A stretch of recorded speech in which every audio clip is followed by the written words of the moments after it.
Assalamu alaikum students, welcome back with new lesson.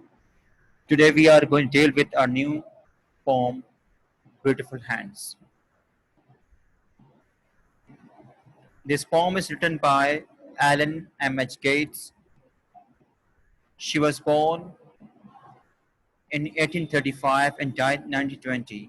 She was born in Torrington, Connecticut, USA. She wrote religious songs, hymns like The Home of the Soul and Eternity for well-known magazines. Collections of her poems were published in 1897 and 1910.